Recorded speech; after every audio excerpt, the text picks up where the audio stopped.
Hello everyone. अब इस video में हम क्या पढ़ने वाले हैं? इस वीडियो में हम पढ़ेंगे रेवोल्यूशन के बारे में।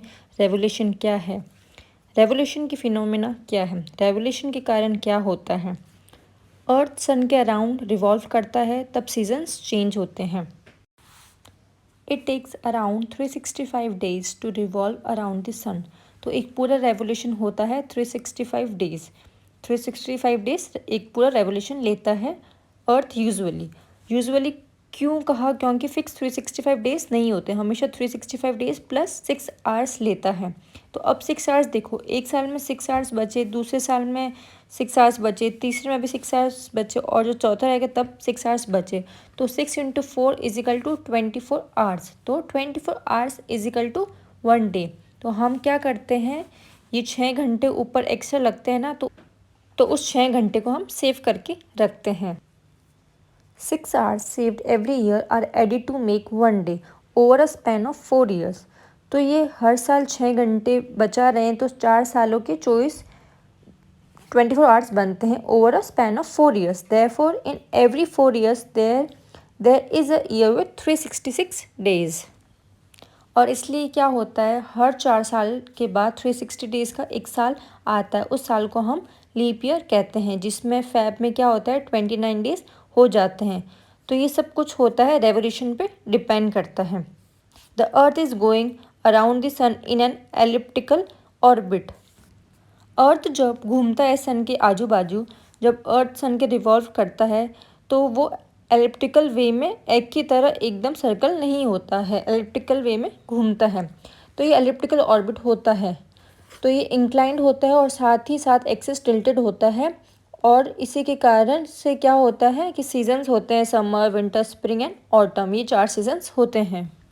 Summer solstice, summer in northern hemisphere.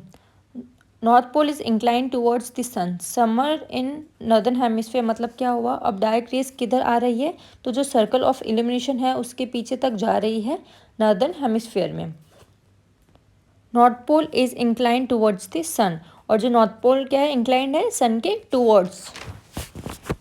21 June longest day and shortest night. अब यहाँ क्या होता है कि अब क्योंकि डायरेक्ट सनरेज यहाँ आ रही है, तो 21 जून जो longest day and shortest night होती है, क्योंकि डायरेक्ट सनरेज नॉर्दर्न हेमिस्फीयर में है। और उसी दिन क्या होगा, सदर्न हेमिस्फीयर में विंटर्स चल रही हैं, तो वहाँ पे शॉर्टेस्ट डे और लॉन्गेस्ट नाइट होने वाली है। Conditions are reversed in southern hemisphere. ये कंडीशन ठीक उल्टी हो जाएगी सदर्न हेमिस्फीयर में। सदर्न हेमिस्फीयर में क्या होता है, विंटर सॉलिस्टिस होते हैं। सदर्न हेमिस्फीयर में समर रहेगा और हमारे यहाँ क्या रहेगा, विंटर रहेगा। तो इसी कारण से विंटर सॉलिस्टिस कहा जाता है। Summer in southern hemisphere to Capricorn receives the direct sun rays. अब sun rays direct Tropic of Capricorn पे जा रही है, तो अब सनरेज डायरेक्ट साउथ पोल पे है। 22 दिसंबर longest day and shortest night in southern hemisphere.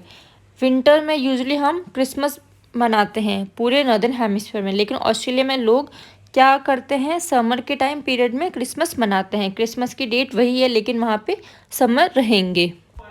22 दिसंबर longest day and shortest night in southern hemisphere. अब इक्विनॉक्स को समझते हैं। When the direct rays of sun fall on the equator, neither of the pole is tilted towards the sun। दोनों poles equally दिख रहे होते हैं। Therefore the whole earth experience equal days and equal nights। 23 सितंबर 21 मार्च, 2 दिन ऐसे होते हैं जिस दिन इक्विनॉक्स देखने को मिलते हैं। इसे हम ऑटम सीजन कहेंगे 23 सितंबर को, और 21 मार्च को हम स्प्रिंग सीजन कहेंगे। रोटेशन डे नाइट के लिए रिस्पॉन्सिबल होता है और revolution changes in the seasons के लिए रिस्पॉन्सिबल होता है।